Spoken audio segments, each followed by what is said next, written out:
कितने जेल में है मुसलमान आपको मालूम हो? भी बंगाल के कितने जेल में मालूम तुमको? तुम्हारी आबादी मुस्लिम अकलियत की आबादी 27%, गवर्नमेंट में नौकरी 6%, जेल में कितने मालूम? 38%। थाली मारने का नहीं है, सोचने का है। थाली मत मारो, सोचो मेरी बात को।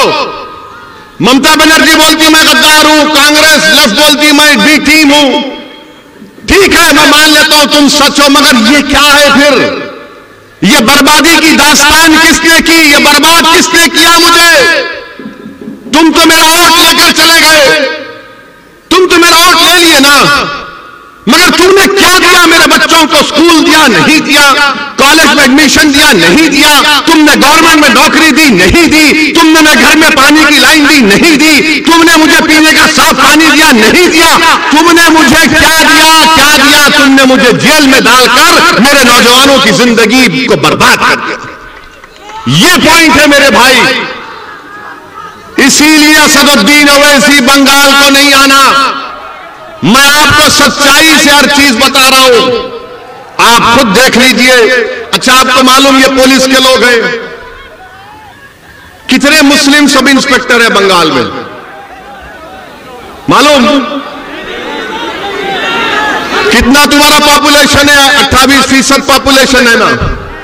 ममता बनर्जी बोलती है ओवैसी गद्दार, कांग्रेस लेफ्ट बोलती है ओवैसी बी टीम। पूरे बंगाल में खाली 7% मुस्लिम सब इंस्पेक्टर्स हैं। 7%, 7%, जिसको सार्जेंट बोलते हैं, इंस्पेक्टर बोलते हैं। कितने मालूम आपको? 2%। 2% है खाली। मेरे भाई ये क्या हो रहा है? अच्छा, सोने पे सुहागा ये कि बंगाल की असेंबली में 294 असेंबली सीट्स में 59 कितने? साबिर 59 है मुस्लिम एमएलए, 59 मुस्लिम है, जिसमें से ममता बनर्जी के 32 हैं। आप बोलेंगे ओवैसी तो 59 है। मेरे भाई 59 की अहमियत नहीं है। अगर मजलिस के 4 जीत के गए तो ममता बनर्जी को यह काम करना पड़ेगा। ये 59 से कुछ नहीं हुआ। क्या किया वो लोग? तो खाली गूंगे बन के बैठे रहे बंगाल के असेंबली में, कुछ बोल नहीं सके, पूछे नहीं कि क्यों इस नाइंसाफी हो रही है।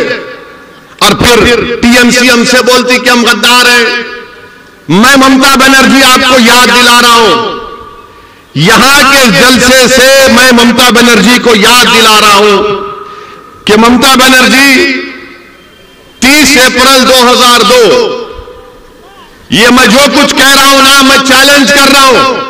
अगर इसमें से एक वर्ड भी गलत है तो मेरे को चैलेंज कर रहा हूं, बैठ के डिबेट करेंगे, टीवी के सामने आ जाओ।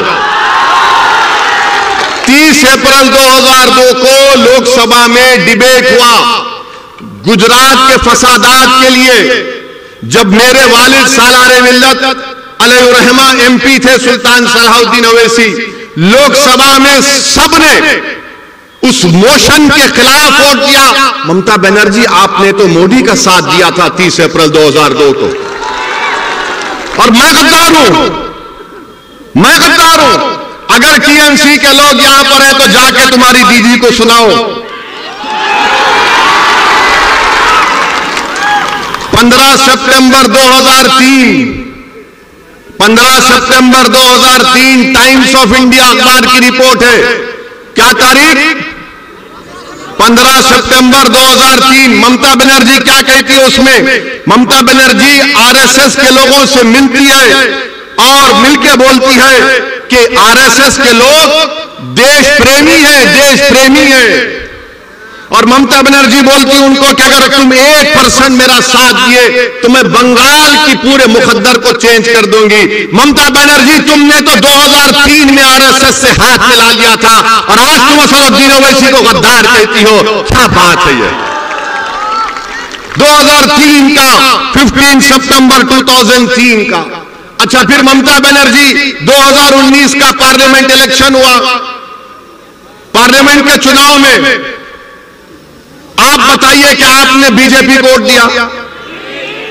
कितनों ने बीजेपी को वोट नहीं दिया? हाथ उठाओ। शर्माओ ने, डरना नहीं। कितने टीएमसी को वोट दिया? डरो भाई, होता कोई बात। अच्छा, 18 बीजेपी कैसा जीत गई? 18 बीजेपी कैसा जीत गई बंगाल से? मैं तो नहीं था ना, गद्दार तो नहीं था, बी टीम भी नहीं थी, तो बीजेपी मोदी 18 कैसे जीत गया? टीएमसी का, ममता का वोटर मोदी के गोद में बैठ के चाय पी रहा है,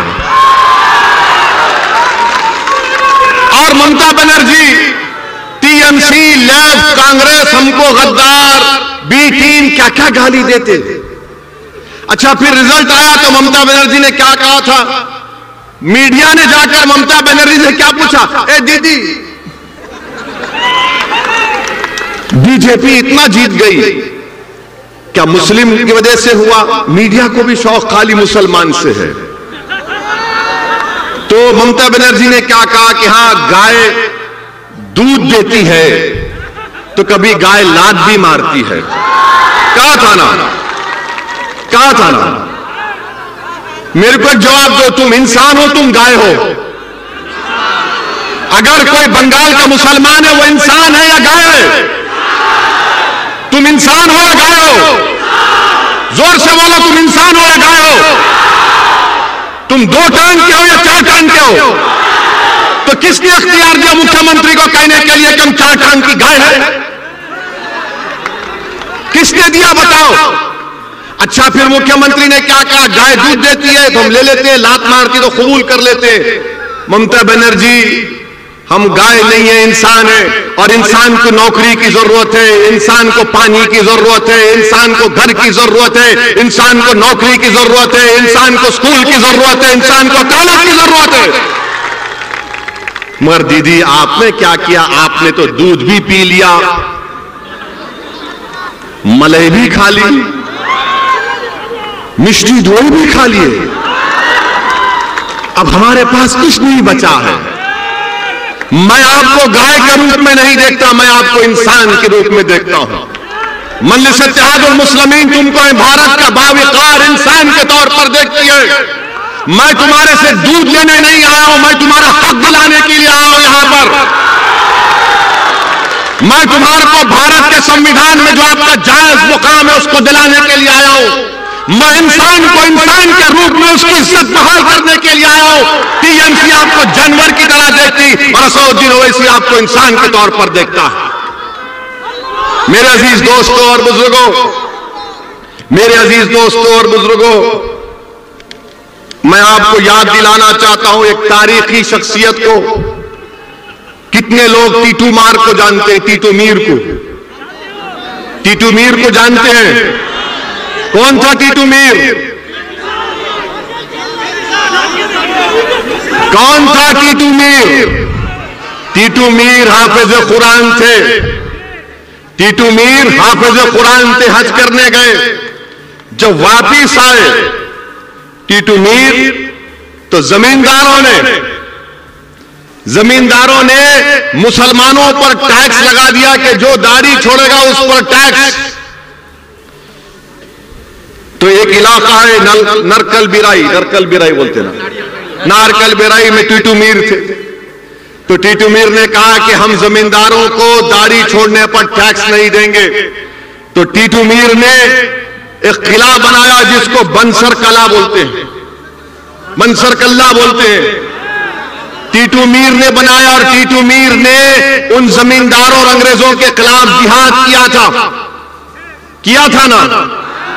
आज असदुद्दीन ओवैसी आपको बोलने आया है कि आपको ना जिहाद करने की जरूरत है, ना हथियार उठाने की जरूरत है, आपको सिर्फ भारत के संविधान को समझकर अपने हक के लिए लड़ने की जरूरत है। उस जमाने में जमींदार थे और अंग्रेज थे, वो तो जमींदार अंग्रेज चले गए, अब नए जमींदार आ गए। एक जमींदार टीएमसी, एक जमींदार मोदी, एक जमींदार कांग्रेस, एक जमींदार लेफ्ट। ये जमींदार बन चुके हैं और हम पर टैक्स लगा रहे हैं। मेरे अजीज दोस्तों और बुजुर्गों, बताइए आप, अगर आप नहीं लड़ेंगे अपने हक के लिए तो क्या कोई आसमान से आएगा या जमीन से निकलेगा? आपको अपने हक के लिए लड़ना है। मैं बुजुर्गों से अपील कर रहा हूं, आपको अपने बच्चों के रोशन मुस्तकबिल के लिए लड़ना है, आपको उनके लिए उनका हक संवारना है। यह कांग्रेस पार्टी क्या है बताइए, बताता हूं आपको। यह कांग्रेस पार्टी जब बाबरी मस्जिद का फैसला आया तो कांग्रेस पार्टी इसका वेलकम किया। कौन उसके बारे में कहा? किसने कहा कि supreme court is supreme but not infallible? उसका नाम असदुद्दीन ओवैसी था। ममता बनर्जी, पूछो उनसे टीएमसी से कि राम मंदिर का जजमेंट आया, उसके बारे में आपकी क्या राय है, तो बोलेंगे नाराज हो जाएंगे वो लोग, ना खामोश बैठो। कांग्रेस के बहुत बड़े चीफ मिनिस्टर कमलनाथ ने ईंटें भिजा दी, प्रियंका गांधी ने उसका वेलकम किया। यह कांग्रेस पार्टी है जो आपके वोटों से मुर्शिदाबाद मालदा में बरसों से हुकूमत करती आ रही है और कुछ नहीं किया। यहां पर ट्रिपल तलाक का बिल पार्लियामेंट में आया तो कौन उसके खिलाफ बोला? आपने देखा होगा ना, किसने बोला ट्रिपल तलाक के खिलाफ? जब ट्रिपल तलाक का बिल पार्लियामेंट में मैंने वोटिंग का मुतालबा किया तो पूछो टीएमसी से, टीएमसी ने वॉकआउट कर दिया। वोट क्यों नहीं डाला? वोट क्यों नहीं डाला? वॉकआउट किया। वोट डालना था, बताना था मोदी को कि तुम्हारे खिलाफ वोट दे रहे हैं। हम खाली 2 एमपी हैं लोकसभा में, मगर मोदी के 300 एमपी के सामने उसके खिलाफ बोलते और वोट भी डालते उसके खिलाफ। ममता बनर्जी का एक चेहरा लोकसभा में, एक चेहरा बंगाल में, एक चेहरा लोकसभा में। उनके एमपी बड़ी बड़ी अच्छी अंग्रेजी में बड़ी बड़ी तकरीर कर लेते हैं, मगर सिटीजन अमेंडमेंट बिल आया तो 8 एमपी नहीं थे, 8 एमपी नहीं थे। किसने सारी दुनिया के सामने बता दिया कि CAA का कानून भारत के संविधान के खिलाफ है, और मैंने सारी दुनिया के सामने मोदी के और उसके 300 एमपी के सामने उस कानून को फाड़ कर बता दिया काला कानून है। क्या कांग्रेस ने किया? क्या टीएमसी ने किया? लेफ्ट तो कहीं है ही नहीं बेचारे। ये कांग्रेस और लेफ्ट तो वो मेडिकल शॉप में जब जाते हैं दवा लेने के लिए तो दवा के नीचे ऊपर लिखा होता कि कब बनी, date of manufacture, date of expiry. ये कांग्रेस लेफ्ट का डेट ऑफ एक्सपायरी हो चुका है। इनसे अब कुछ नहीं होगा, इनसे कुछ नहीं होगा अब कांग्रेस और लेफ्ट फ्रंट से। ये लेफ्ट के लोग बर्बाद कर दिए पूरे बंगाल के मुस्लिम अकलियतों को। अगर आज बंगाल में मुसलमान परेशान हैं तो लेफ्ट की वजह से इन्होंने बर्बाद कर दिया हर चीज। कुछ नहीं किया, कुछ नहीं किया। सिर्फ कार्ल मार्क्स, लेनिन क्या क्या बातें की। इनकलाब आएगा, इनकलाब। अरे काहे का इनकलाब? मेरा घर बर्बाद हो गया, मेरे बच्चे को नौकरी नहीं मिली, मेरे घर में चिराग नहीं है, और तुम इनकलाब की बातें करते हो। कितना धोखा दिया तुमने 30 साल में।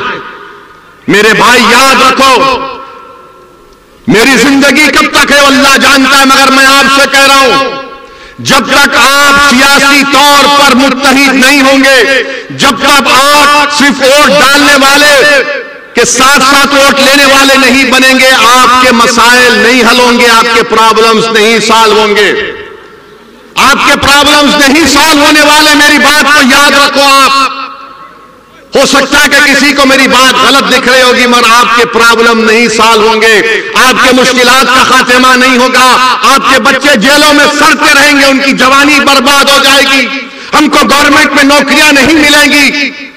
ये तो कॉन्स्टिट्यूशनल राइट है ना, हमारे संविधान में right to equality fundamental right है।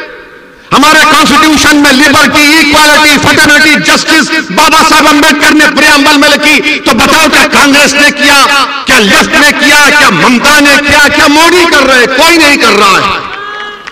मेरे अजीज दोस्तों और बुजुर्गों, इसीलिए मैं आपसे अपील कर रहा हूं कि आपने सबको वोट दिया है, एक मर्तबा मजलिस इत्तेहादुल मुस्लिमीन का साथ देकर देखो, एक मर्तबा साथ देकर देखो।